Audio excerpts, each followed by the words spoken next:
นอนฟังก็ได้ตามใจของแต่ละท่านแต่ละคนเอาความสะดวกสบายของท่านทั้งหลายว่าขอนอบน้อมเอาคุณพระแก้วเจ้าทั้งสามประการอันมีพระพุทธพระธรรมพระสงฆ์คุณพ่อคุณแม่คุณครูบาอาจารย์คุณศีลธรรมกรรมฐานจงมาปกห่มรักษาครูบาอาจารย์พระเจ้าพระสงฆ์พระมหาเถระพระเถรานุเถระเจ้าคณะพระสังฆาธิการครูบาอาจารย์ที่มีอายุพรรษามีการศึกษา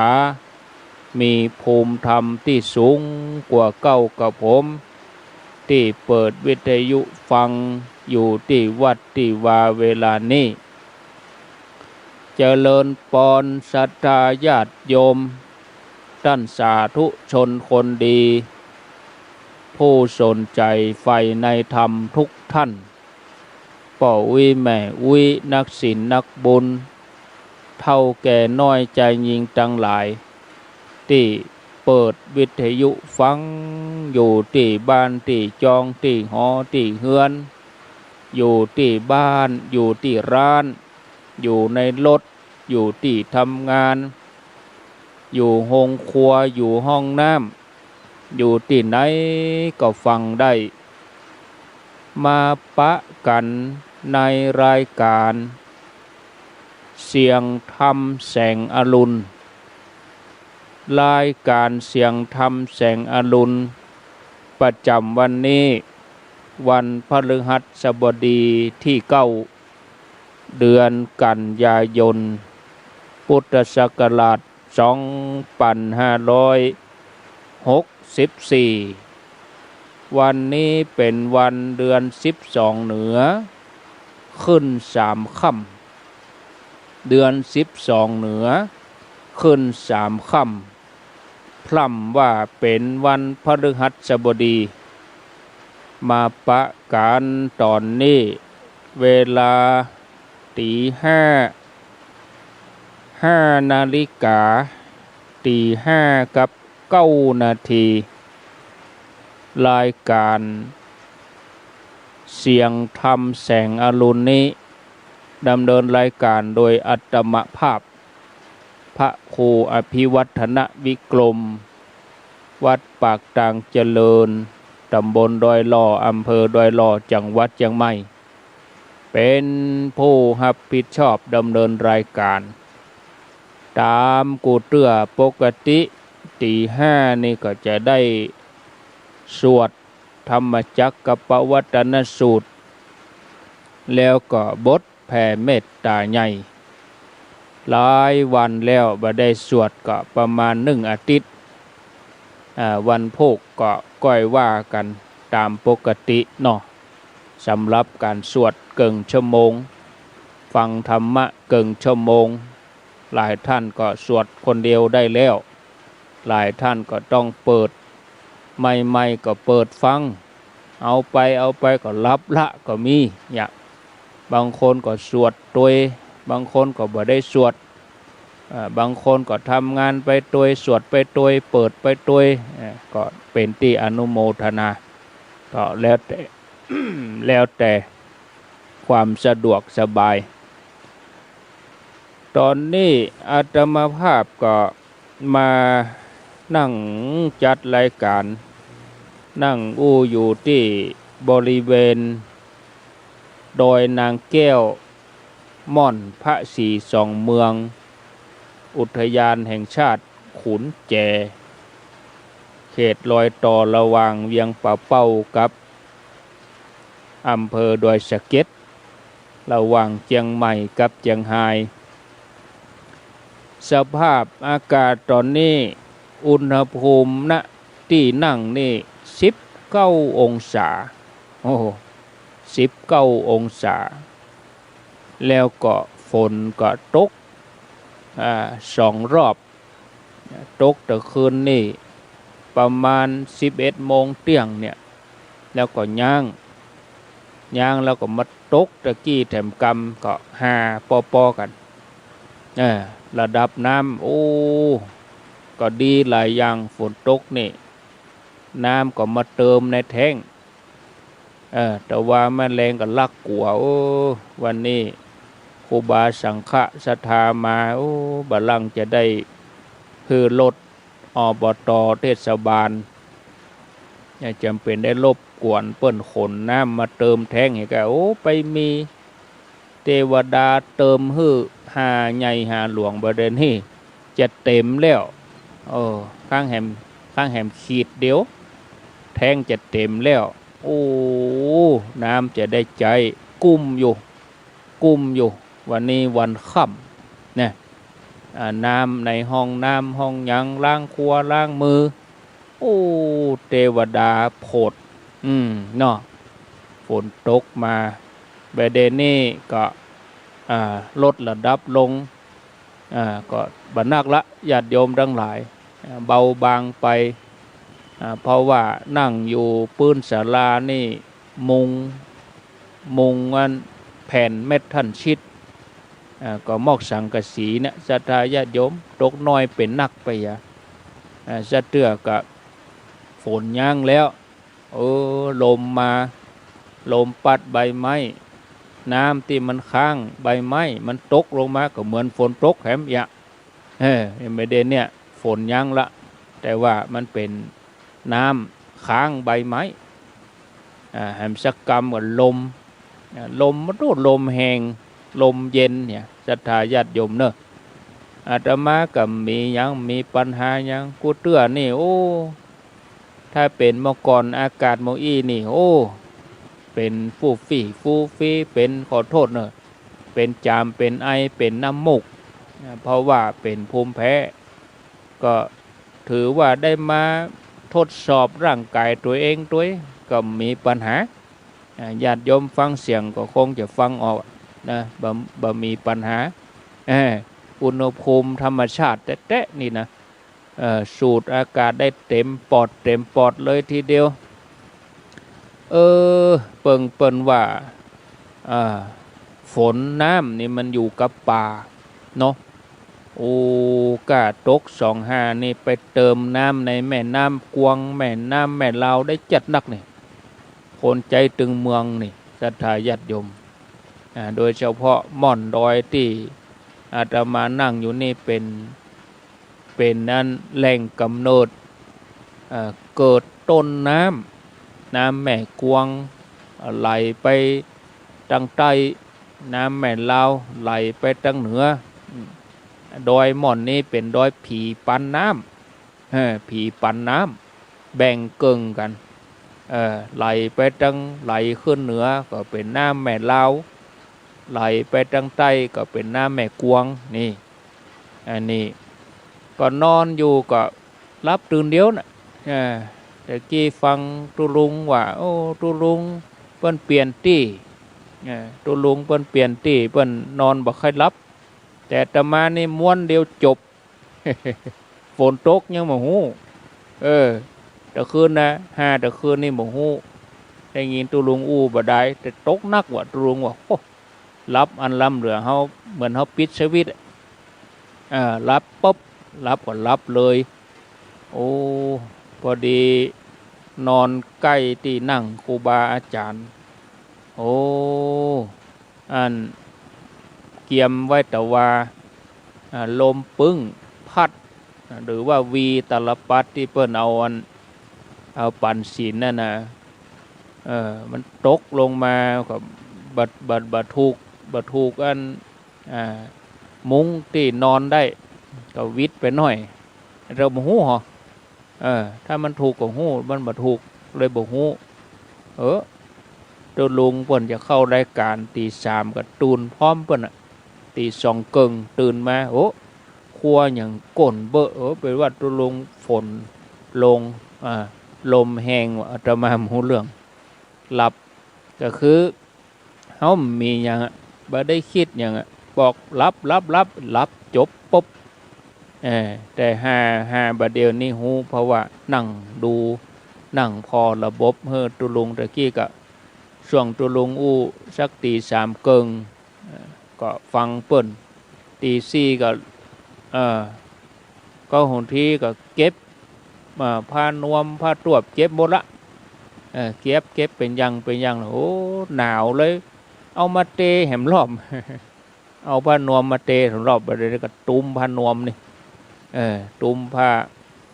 อู้ตัวจัดรายการไปตัวโอ้ก็เย็นดีนะศรัทธาญาติโยมก็ญาติโยมฟังรายการก็จะเป็นธรรมะเนาะช่วงแรกนี่ก็จะอู้ธรรมะให้กับญาติโยมท่านสาธุชนทุกท่านทุกคนก็ต้องขออภัยที่บ่ได้สถานีก็ลายคลื่นก็แล้วกันหลายสถานีตั้งเชียงใหม่เชียงรายตั้งเมืองน่านเมืองแปะตั้งลำปางตุ้ยเนาะแต่คืนนี่ก็เอายังเหมือนกันหลายท่านก็ลุ้นตุ้ยเนาะโทรศัพท์นี่ก็บางทีญาติโยม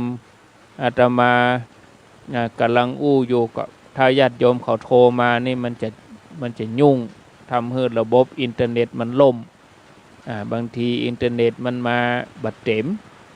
อย่างเขาอยู่วัดนี่มาเต็มร้อยแต่เขาออกนอกสถานที่นี่ก็ประมาณ50อย่างนะมันมาบัดเต็มบางทีถ้าเขาโทรมามันก็จะทำให้สัญญาณอินเทอร์เน็ตหลุดไปกำเดียวก็คงจะได้รบกวนใจโทรศัพท์ใจเบอร์ของตุลุงเนาะได้รบกวนใจเบอร์ของตุลุงยองนะเบอร์อาตมานี่บ่ต้องโทรมาแล้วเนอะถ้าโทรมาเบอร์อาตมานี่เป็นว่าบ่ได้ฟังกันหมดอะถ้าอินเทอร์เน็ตหลุดเถอะก็วิทยุก็ดับถึงหมู่เนาะแล้วก็บึดช่วงเวลา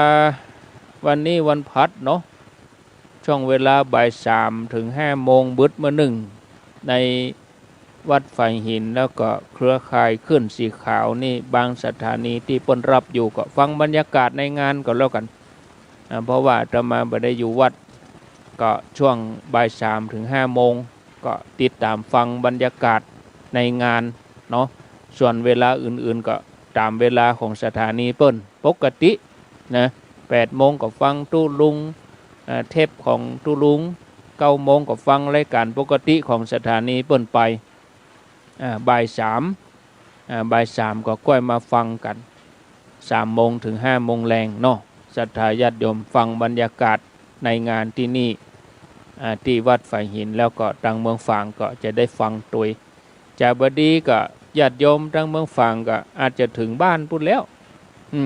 ไปถึงบ้านก็เปิดวิทยุฟังรูปแบบก็คือว่าเฮาบ่ได้ชุมนุมคนหลายอย่างญาติโยมมาเมื่อไงนี้ก็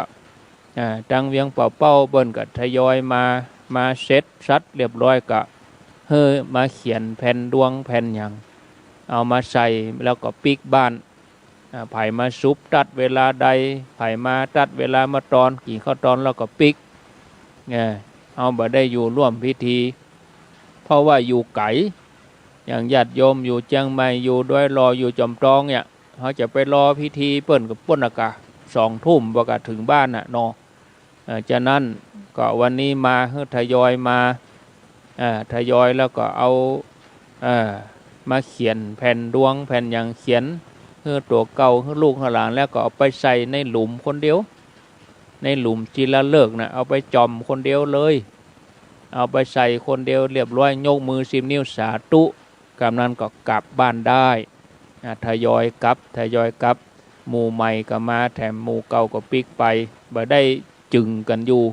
เฮาบ่ได้จึงกันอยู่เป็น2 ชั่วโมง 3 ชั่วโมงเหมือนงานบุญเมื่อก่อนนะเมื่อก่อนนี่จึงกันอยู่เนี่ยหนัวกันอยู่นี่ฮู้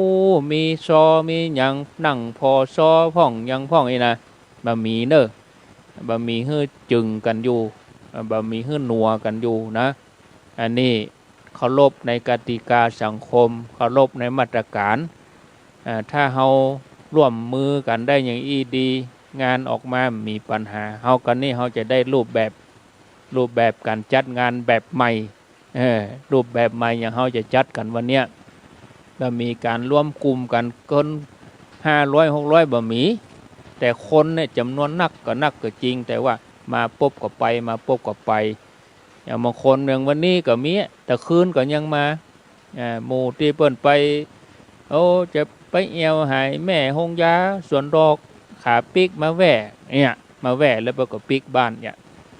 บางคนอยู่เชียงไฮ้โอ้จะไปธุระเชียงใหม่ก็เลยจอดแว่เหกำจอดแว่ก็มา3-4 คนพ่อแม่ลูกก็มาเขียนแผ่นดวงก็เอามาจอมแล้วก็ไปอย่าเจ๊ได้อยู่นี่เมินนะมาอยู่เมินเนี่ยนี่พิธีเพิ่นจะมีปูน4-5 โมงแรงปูนก่อนถ้าอยู่ไก่นี่ควรจะกลับก่อนถ้าเราไปร่วมพิธีขอพ่อเพิ่นนะเราพอเพิ่นแล้วมันเหมือนเราไปเติมคนมันจะนักอันนี้เนอะเข้าใจกันญาติโยมที่มาอย่างเมืองฝางอย่างเดี๋ยวนี้เปิ้นเกียมตัวจะออกมาแล้วพอขึ้นรถกันแล้วเมืองฝางมาถึงนี่สัก8 โมงเนาะประมาณสักทำบุญอยู่กันสักบึดสักเมื่อกินข้าวตอนแล้วก็ปิกได้นะอันนี้อูถึงเมืองฝางกินข้าวตอนปิกเตอะเพราะว่าถ้าท่านเขาอยู่ถึง3-4 โมงเนี่ยปู้นอ2 ทุ่มบนนอนะจะถึงบ้านจะนั่นกินข้าวตอนแล้วก็ทำบุญอย่างเสร็จสัดแล้วก็เขียนแผ่นอย่างจอมเสร็จแล้วก็รอพอภาพเอาแล้วก็รอฟังปิกไปบ้านไปถึงบ้านบ่าย 3อย่างสมมติแม่จงดีคณะแม่จงดีตัวแทนเมืองฝางมาถึงที่นี่9 โมงกินข้าวตอนแล้วปิกไปถึงเมืองฝางนอนแหละนอนเปิดวิทยุพระบาทอุดมฟังก็นึกบรรยากาศโอ้ฟังว่าเปิ่นเอาใส่ตัดหั่นเปิ่นเอายองตอนนี้เขานึกออกหมดลูกเพราะว่าเขาได้มาหันแล้วญาติโยมทั้งจอมต้องก็เหมือนกันทั้งดอยรอก็เหมือนกันญาติโยมมาถึงมาไงบางคนก็มาถึงนี่10 โมงทำบุญทำอย่างเสร็จแล้วกินข้าวตอนนี่สักบึดสักเมื่อก็ปิกไปบ้านก็เปิดวิทยุฟังเนาะมันให้หันได้นึกบรรยากาศออกส่วนท่านที่มีโอกาสได้มากับเป็นอย่างขอให้อนุโมทนาบุญวันนี้จะอู้ถึงเรื่องอานิสงส์ของการอนุโมทนาบุญนะญาติโยมท่านทั้งหลายเฮาท่านทั้งหลายถือว่าเป็นสัตว์โลกสิ่งมีชีวิตรวมเป็นจนถึงมนุษย์เฮาตัวเนี่ยสรรพสิ่งสรรพสัตว์ทั้งหลายล้วนที่จะต้องเวียนว่ายตายเกิดในสังสารวัฏต่างคนก็ต่างปรารถนาความสุขความปลอดภัยในชีวิตเนาะเพราะว่าธรรมชาติของสัตว์โลกนั้นน่ะมีความกลัวเป็นพื้นฐานเขากลัวไปซะปะไฟดับปุ๊บก็กลัวตัวลุงตะกี้ไฟดับปุ๊บอันนี้นอนกันดีๆกิ่งไม้หักตกใส่หลังคาบ่มก็อาตมาหมูเนาะขนาดฝนตกนักขนาดหมูก็แบบนี้ญาติโยมนะมันไปมีอย่างนั้นอาตมายังตะกี้ช่วงตัวลุงเพิ่นนั้นจัดรายการอาตมายังเอาไฟฉายเตียวไปใจไปพอเต้นแต่ละหลังพอดีน้ำเปิ้นลืมมัดตีมัดก็มัดที่บ่ได้มัดมันดีน้ำมันย่อนน้ำมันย่อนเขากลัวศรัทธามานั่งตัดหั่นแล้วก็บึดขวายมาแล้วน้ำมันจะโจกใส่หัวเปิ้นก็เลยเอาไม้ไปตรงไล่ตรงน้ำที่มันนองที่มันห่วงที่เต็นนั่นน่ะมันนองอยู่หั่นนี่อย่างถุงเสี่ยวเนี่ยมันย่อนหั่นต้องก้องก็เลยเอาไม้ไปตรงน้ำจกลงเชียงมดเตียวพอว่าอันใดครัวอันใดมันตากฝนพ่องตัวลุงจัดรายการเขาก็ทำงานของเขาไปพอน้ำห้องน้ำพ่องน้ำเต็มก่อมเต็มกาไผเปิดน้ำละพ่องกาบางทีคนหลายบางทีก็มีพ่องคนเปิดก๊อกละเขาก็ไปไล่ปิดไปอย่างมันเนี่ยก็มีมา2 ตัวมันก็เขาก็มาอยู่มาลูนมาเนาะมันก็อยู่ก่อนเขามันมานอนแบบมันขึ้นจันบนนี่แต่จันลุ่มนี่มันนอนมันหนาวมันค้างมันถ้าใหญ่เย็นเนาะตัวนั่นก็อัน มันถ้าจะโดนท่านพระครูชลทานพิทักษ์ตุลุงแดงว่าอันมาตัวนี้มันเข้าแพะนะแล้วก็หมูป่าครบมันว่านั่นหมูป่าเคี่ยวหมูเนาะหมูถ้าจะครบมันก็เลยเป็นแผลไปอย่างเนี้ยเดี๋ยวจะเสาะยาใส่ให้มันอยู่สัตว์เนาะมันก็อยู่นี่มันก็อาศัยจะเปิ่งคนคงจะอยู่ประจำเนี่ยนะมาสองตัวมันคงบอกว่าเจ้าของเป็นไหนกับบอกมันคงบอกกลับบ้านมาละจะอยู่นี่เดี๋ยวแวดไปแวดแมวก็มีวะญาติโยมตะกี้ไปห้องน้ำห้องน้ำไอ้อย่างมาควักตั้งหลังนี่กำลังจะล้างหน้าแปรงฟันขวัดบาแล้วใจมันเป็นไผ่ไอ้แห้มข้อใส่กับไผ่ไม่อยู่หลังห้องน้ำเตียวไปเอาไฟฉายข้อส่องแมวโดดเข้าปุ่นแผ่ว แมวมี2 ตัวหมามี2 ตัวแมวมันก็มากินเศษอาหารเนี่ยศรัทธาญาติโยม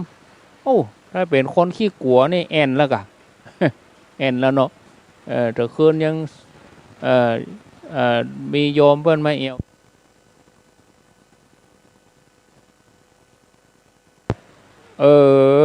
ไฟดับไปขออภัยเนอะ ถึงตอนนี้ ไฟดับไปวะดีละตอนนี้เนาะขออภัยเนอะญาติโยมยังดีนะที่ว่าคอมพิวเตอร์นี่มันมีแบตเตอรี่นะแล้วก็โทรศัพท์มีแบตเตอรี่นะไฟดับไปตะกี้ดับไปกำเหมือนตุลุงจัดรายการแล้วพอไฟตั้งหลวงก็ดับเหมือนกันดับแล้วก็มาไฟติดมานั่งนี่ก็ดับเป็นเตื้อดับแล้วก็มาละไปก็ได้จะไปไกลว่าจะถึงเรื่องอานิสงส์ของการอนุโมทนาบุญมาถึงตัดความกลัวนี่ก็มันลวดไปถึงเรื่องแมวเรื่องหมาไปอย่างนี้ปิกมาถึงตัดที่ว่าเฮากู้คนนี่ก็ต้องการความปลอดภัยความมั่นใจในชีวิตแต่ก็น้อยคนเนี่ยนะญาติโยมที่จะรู้ว่าที่เปิ่งที่ระลึกสูงสุดนั่นคืออะไรยังอยู่ที่ไหนนะจะเข้าถึงได้อย่างใดหมู่เฮาทั้งหลายนี่นับว่าเป็นผู้ที่มีบุญแต่ญาติโยมเนาะเนี่ยที่เฮารู้ว่าพระรัตนตรัยเป็นที่เปิ่งอันประเสริฐสูงสุดนะญาติโยมทั้งหลายการที่เฮามาร่วมบุญกันบอกว่าจะโอกาสใดตั้งแต่ญาติโยมเขาร่วมบุญนั่นนี่หรือบางอันเขาก็ได้ยินชื่อคนนั้นคนนี้เปิ่นห่วมที่ฮั่นที่นี่บอกว่าไกลว่าใกล้อย่างใดเนี่ยเฮาได้ทำบุญถวายแก่สงฆ์ก็มีอานิสงส์ใหญ่นะเหมือนกับเจ้านาที่หว่านพืชลงในนาดีฉันใดพระสงฆ์ก็เป็นเนื้อนาบุญอันดีของโลกไม่มีนาบุญอื่นใดยิ่งกว่าคนที่เปิ้นปรารถนาสวรรค์นิพพานเปิ้นก็รู้จักเลือกที่จะทำรู้จักเลือกที่จะพิจารณาถ้าเฮาไปหว่านพืชคือตัวศรัทธาแล้วเฮาถวายในเนื้อนาบุญอันเลิศอันดีผลบุญอันดีอันเลิศนั่นก็จะเป็นสมบัติญาติโยมสมบัติที่จะตีตัวเฮาไปที่เฮาหิมาโดยความยากลำบากนะก็ถือว่ามันคุ้มค่าเฮาได้สละนำพักนำแรงของเฮาเนาะที่มันน่าคิดนะญาติโยมน่าคิดน่าพิจารณานักไปกว่านั้นก็คือว่าเพียงแค่เฮาทำใจให้เลื่อมใสในบุญกุศลที่คนอื่นได้สร้างอย่างประเดี๋ยวนี้เฮาฮู้ข่าวว่าเปิ้นจะทำนั่นทำนี่เพียงแต่เฮาได้ฮู้เฮาก็เลื่อมใสในบุญกุศลที่คนอื่นเปิ้นทำคนนั้นเปิ้นก็ทำเนาะคนนี้เปิ้นก็ทำเนาะแล้วเฮาอนุโมทนาโดยเปิ้นยินดีกับเปิ้นสาธุกับเปิ้นด้วยเนย เต้าเอี้ยญาติโยมเพียงเต้าเอี้ยเพียงแต่ทำใจให้เลื่อมใสในบุญกุศลที่คนอื่นทำนะเพียงเฮาเต้าเอี้ยเพียงเฮาแปลงใจของเฮาเต้าเอี้ยมันก็เป็นเหตุให้เฮาไปสู่สุคติโลกสวรรค์อย่างคาดบ่ถึงบุญจากการอนุโมทนาเปิ้นฮ้องว่าปัตตาอนุโมทนาไมนี่ตัวปัตตาอนุโมทนาไมนี่เป็นบุญพิเศษที่บางท่านบางคนมองข้ามไปพุทธองค์ทรงแสดงไว้ว่าการอนุโมทนาบุญนี่นะเป็นทางที่มาแห่งบุญ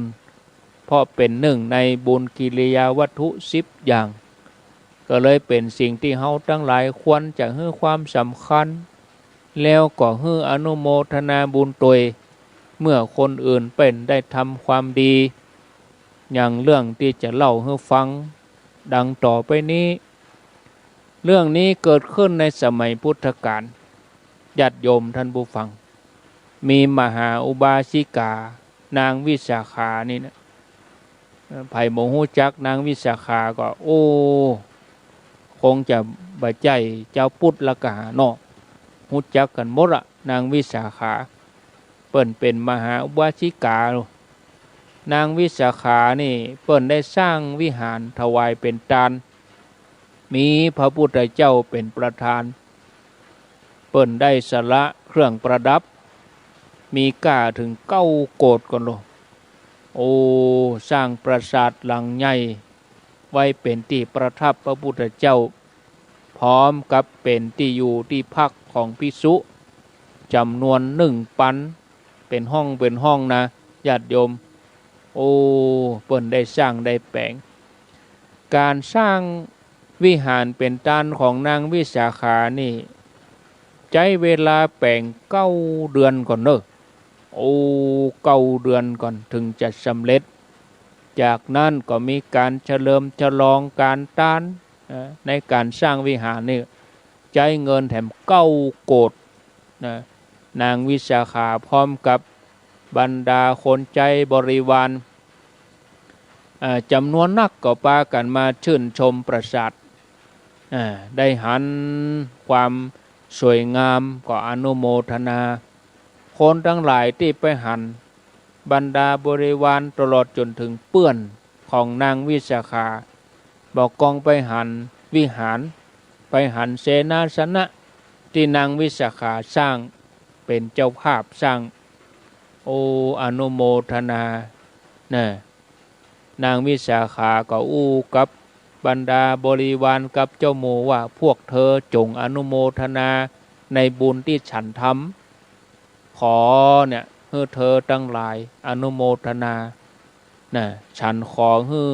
ส่วนบุญเหล่านี้จงมีแก่พวกเธอตัว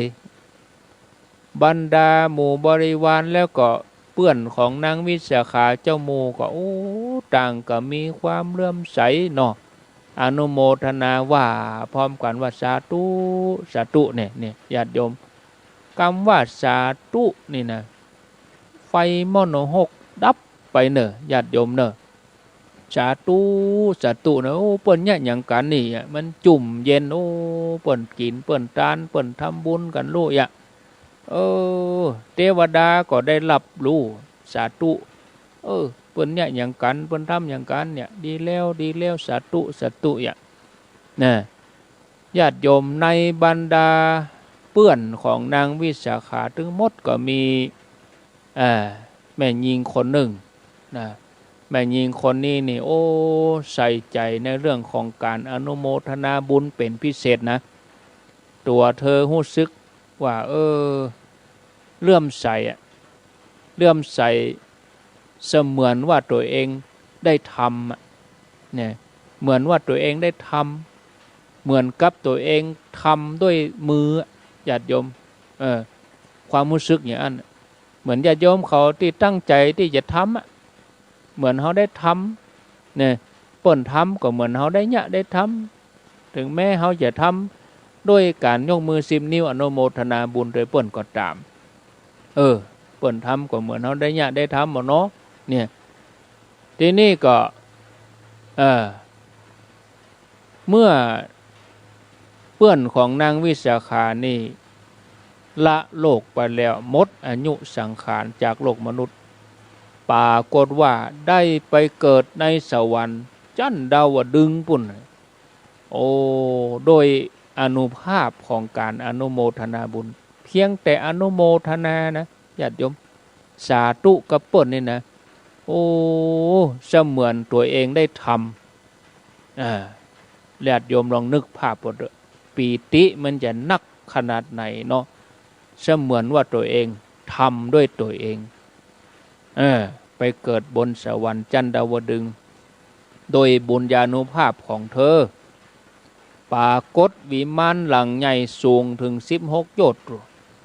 ได้อยู่บนสวรรค์จันดาวดึงส์บุญวันหนึ่งพระอนุรุทธะเปิ้นไปเทวโลกเปิ้นไปหันใส่เพื่อนของนางวิสาขาที่เคยร่วมบุญร่วมกุศลกันก็เลยจำได้ก็เลยเข้าไปถามว่าโอ้ดูก่อนนางเทพธิดาโอ้นางเทพธิดามีผิวพรรณดีรัศมีเปล่งผ่องใสเหมือนดาวประกายพฤกษ์ดาวประกายพฤกษ์นี่ก็คือดาวนี่ระยิบระยับญาติโยมนะประดับท้องฟ้าดาวประกายพฤกษ์โอ้พอแล้วก็นางเทพธิดานี่คงจะมีบุญนักมีบารมีนักน้อเนี่ยพระอนุรุทธะก็เลยถามนางเทพธิดานี่ที่สมบัติอันเป็นทิพย์เกิดแก่เธอเนี่ยท่านไปทำอะไรอย่างมานี่ไปทำบุญทำกรรมอันดีอันใดมานะนางเทพธิดานี่ก็ตอบว่าโอ้ข้าแด่พระคุณเจ้าครั้งที่ตัวข้าเจ้าเป็นมนุษย์เป็นคนนี่นะได้ไปเป็นเปื้อนนางวิสาขาอันเป็นอุบาสิกาอันเป็นสหายของข้าเจ้าอยู่ที่กรุงสาวัตถีปุ่นนางวิสาขานี่เปิ้นได้สร้างวิหารถวายเป็นทานตัวข้าเจ้าก็ได้หอมกับเปิ้นเหียน้อยก็บ่นักเก่าแต่ความรู้สึกคณะที่ฮับปอนความรู้สึกที่คณะหันเสนาสนะที่สร้างที่แปลงน่ะโอ้เกิดปีติเสมือนว่าตัวข้าเจ้าได้ลงมือทำตัวนั่นโอ้ก็เลยอนุโมทนากับนางวิสาขาโดยจิตใจที่เต็มเปี่ยมด้วยศรัทธาด้วยปีตินะข้าเจ้าก็เลยได้มาเกิดอยู่ตัดนี้นี่อยู่บนสวรรค์จันดาวดึงส์นี่ท่านผู้ฟังญาติโยมนอกจากนี้วิมานของข้าเจ้านี่นะก็ยังมีสระปกกรณีมีบรรดาหมู่มัจฉาแหวกว่ายน่าดูแม่น้ำก็ใสสะอาดนี่อันนี้นางเทพธิดาก็บรรยายไปถึงวิมานของตนให้พระอนุรุทธะเถระฟังพระอนุรุทธะเถระเจ้าก็เกิดว่าโอ้กล้าอนุโมทนาบุญก็ยังได้อานิสงส์มหาศาลขนาดนี้เนาะอนุโมทนาบุญกับสิ่งที่คนอื่นเปิ้นทำยังได้มาเกิดบนสวรรค์แล้วได้สมบัติอันเป็นทิพย์นักขนาดนี้แล้วนางวิสาขาเปิ้นเป็นเจ้าภาพเปิ้นจะได้ขนาดไหนถ้าหากว่าละจากโลกไปนี่โอ้คงจะได้เกิดประโยชน์แก่ตัวนางวิสาขาเป็นแน่แท้ฉะนั้นพระอนุรุทธะก็เลยไปถามนางเทพธิดานางเทพธิดาก็ตอบว่าโอ้ข้าแด่พระคุณเจ้าผู้เจริญนี่หรอกนางวิสาขาอันเป็นเปื้อนของข้าเจ้านี่นะเปิ้นได้สร้างได้แปลงวิหารถวายแก่สงฆ์มีพุทธองค์เป็นประธานเมื่อนางวิสาขาหมดอายุขัยจากโลกมนุษย์แล้วปุ้นเปิ้นจะไปเกิดบนสวรรค์จันทร์นิมานนรดีปุ้นเด้อวะจะได้เป็นประชาบดีของเต้าสุนิมิตะเทวราชปุณเนอร์โดยกรรมอันดีของนางอุบาสิกาที่ไผก็คาดมาถึงเนาะ เพราะว่าตัวนางวิสาขานี้ได้ส่งสมบูรณ์มานักยิ่งกว่าข้าเจ้าทีนี้นางเทพธิดาตนนี้ก็ฝากกรรมบอกว่าท่านอนุรุทธะท่านจะได้ปิกไปเมืองมนุษย์อยู่ก็ขอให้ปิกไปบอกเชิญชวนคนอื่นๆที่ได้ทำบุญกับพระสงฆ์ในพระศาสนาแล้วก็คนที่บ่ได้ทำก็ขอให้อนุโมทนาโดยเปิ้นว่าการได้อัตภาพของความเป็นมนุษย์เนี่ยมันยากไปบอกให้เขาตัวกลัวจะได้มาเป็นคนนี่นะว่าบุคคลเราได้4 จำพวก 8 คู่4 คู่ 8 บุรุษอัฏฐจัตตริปุริสยุคานิ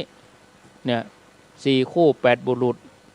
ผู้ที่สรรเสริญเนี่ยบุคคลนั้นจัดว่าเป็นทักขิณยบุคคลเป็นสงฆ์สาวกของพระพุทธเจ้าได้ถวายทำบุญเสร็จเรียบร้อยอย่างน้อยตัวเองก็ได้ขจัดความตระหนี่อันเป็นมลทินอยู่ในใจชำระล้างออกไปท่านผู้ฟังญาติโยมเอาจะหันว่าเพียงแต่อนุโมทนาบุญในสิ่งที่คนอื่นทำก็ยังมีอานิสงส์ยิ่งใหญ่ขนาดนี้การเป่งกำอู้ออกมาจากใจที่บอกว่าขออนุโมทนาบุญด้วยหรือเวลาทำแล้วก็กล่าวสาธุบ่ใจกรรมปอดีปอให้อย่างนะญาติโยมนะถ้าใจของเฮามีปิติเนาะในบุญกุศลที่คนอื่นเพิ่นทำแท้ๆเหมือนอย่างนางเทพธิดาที่เป็นสหายของนางวิสาขาที่เล่าให้ฟังเนี่ยญาติโยมผลบุญก็จะเกิดกับเฮานักอย่างน้อยก็ได้สักเกิงนึงเนาะของคนที่เพิ่นทำฉะนั้นเฮือมันญาติโยมเฮือมันแปลงจิตอนุโมทนาเปลี่ยนอิจฉาเป็นอนุโมทนามีอนุโมทนาจิตกับคนอื่นเนอะเมื่อหันคนใดเปิ่นทำความดีเปิ่นทำอะไรยังถึงแม้จะเป็นเพียงเรื่องเล็กน้อยก็ตามก็ยกมืออนุโมทนากล่าวยินดีตัวอนุโมทนาตัวขออนุโมทนาบุญตัวสาธุตัวนี่ญาติโยมเนี่ยถ้าจะให้ดีตัวเฮาเองควรที่จะขวนขวายในการสั่งสมบุญจะไปเมากึดพอก่อนนะเนี่ยกระเดียวพอก่อนนะอันแน่แล้วเวลามันใจพอก่อนเนาะเวลามันบ่ใจรอก่อนหรออายุสังขารเฮาเองก็บ่ใจรอก่อนรู้ญาติโยมเฮ่งญาติโยมเฮาใจไปรอแต่อนุโมทนาอย่างเดียวนะแต่คนอื่นมาอนุโมทนากับเฮาด้วยกล่าวด้วยกะสักครั้งหนึ่งกะเอาจะไปรออนุโมทนากับเปิ้นกะเฮาก็ต้องอนุโมทนาให้คนอื่นมาอนุโมทนากับเฮาด้วยอีกอะเนาะท่านผู้ฟังญาติโยมเนาะท่านผู้ฟังทั้งหลายมาพอเวลาแล้วก็พอสมควรเดี๋ยวคงจะได้ยืมโทรศัพท์ตุลุงเดี๋ยวขอตุลุงเปิ้นเขียนเลขให้ก่อนเดี๋ยวจะท่องเลขนี่ก็ถ้าเอาเบอร์อาตมานี่อินเทอร์เน็ตรุดถมะเหมือนตะคืนบัดโทโยมโทรเข้ามาถล่มทลายอีก15 นาทีสุดท้ายเวลานี่โวยเนาะญาติโยมนั่งอยู่นี่15 นาทีจะหมดชั่วโมงก็เดี๋ยวไปต่อชั่วโมงที่2แถมกำนะเอาลันเดอร์ญาติโยมตุลุงจะเป็นเปิดห้องอย่างโอเปอเรเตอร์เป็นคอลเซ็นเตอร์โทรเข้าเบอร์ตุลุงปุ่นเบอร์อาตมาไม่ต้องโทรท่องดีๆจำเบอร์ดีๆเบอร์อาตมาบ่ต้องโทรโทรเฉพาะเบอร์ที่อาตมาจะบอกอาตมาจะบอกเบอร์ดังต่อไปนี้089 955 6506 089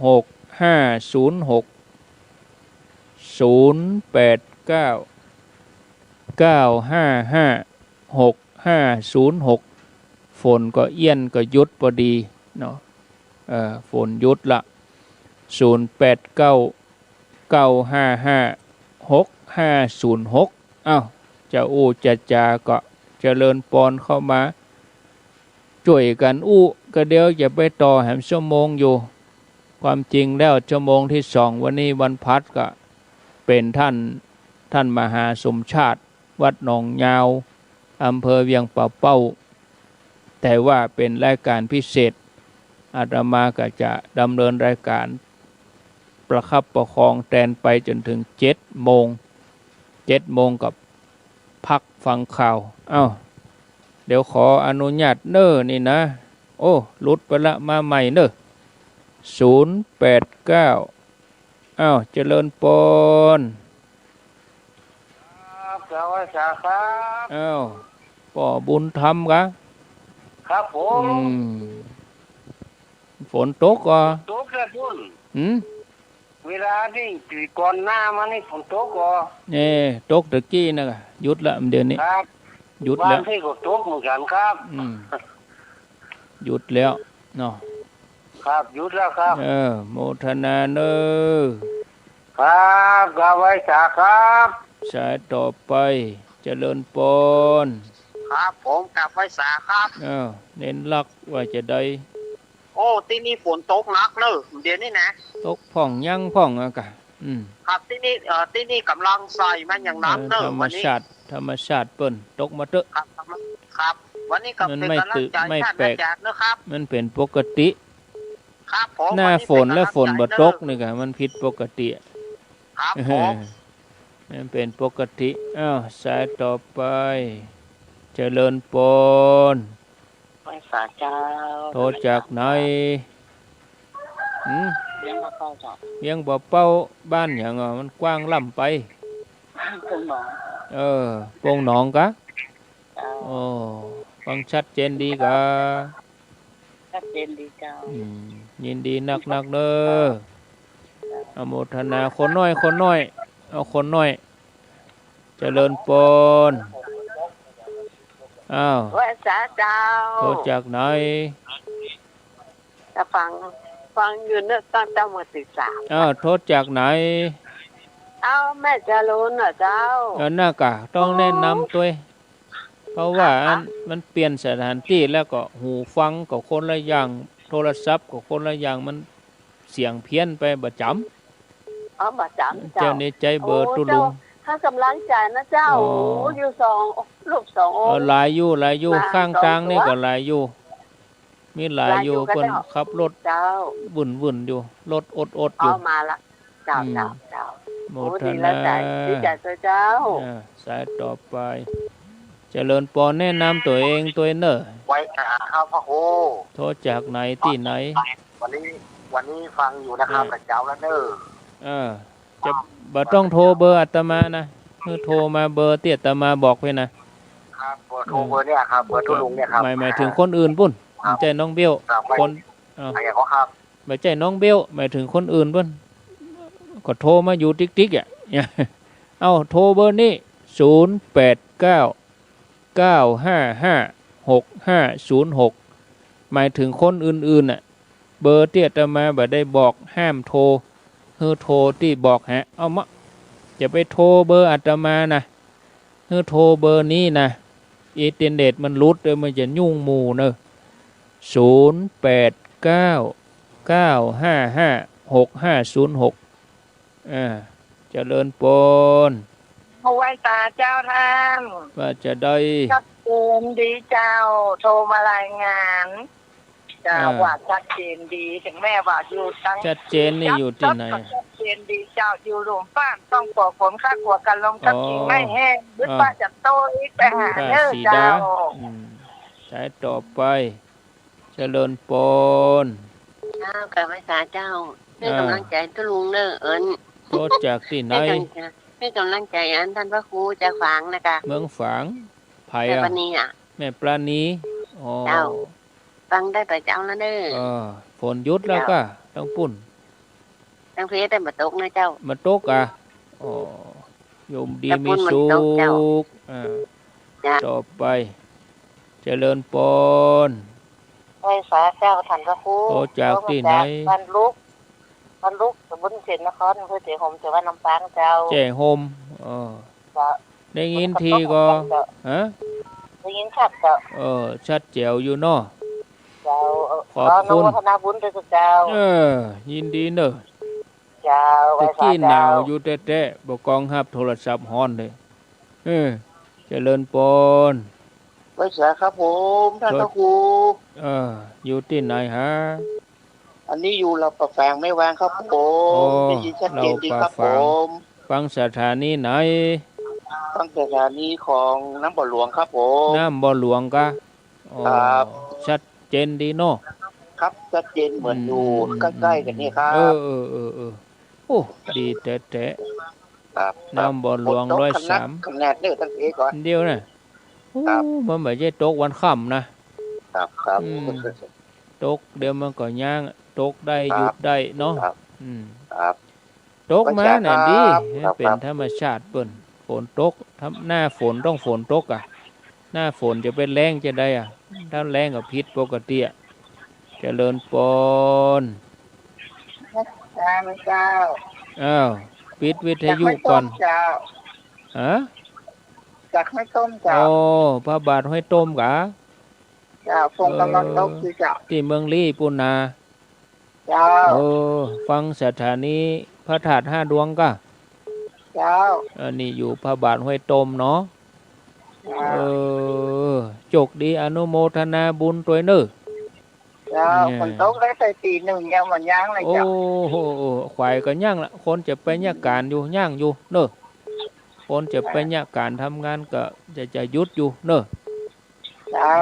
ควายมาก็หยุดละฝนบาเดียวมันบ่ใจซึ้ง3 วัน 4 วันจะเหมือนตะกอนตกเต็มที่3 ชั่วโมงเจริญปนเจ้าค่ะพระเจ้าท่านพระครูเจ้าจากทางใดโยมแม่โทรมาจากเวียงป่าเป้าบ้านห้างตำเจ้าโยมแม่ขมูลเจ้าแม่ขมูลบ้านห้างตำเจ้าโยมแม่อนุโมทนาบุญโดยบุญโยมแม่จะฝากแม่สีนวลไปนะเจ้าเพิ่นก็มาอยู่เนาะเจ้าไปอยู่เจ้าทยอยกันมาเด้อเจ้าโมทนาอย่างอาตมาว่าตะเกียทยอยมาบ่ได้จึงกันอยู่เมินฮัลโหล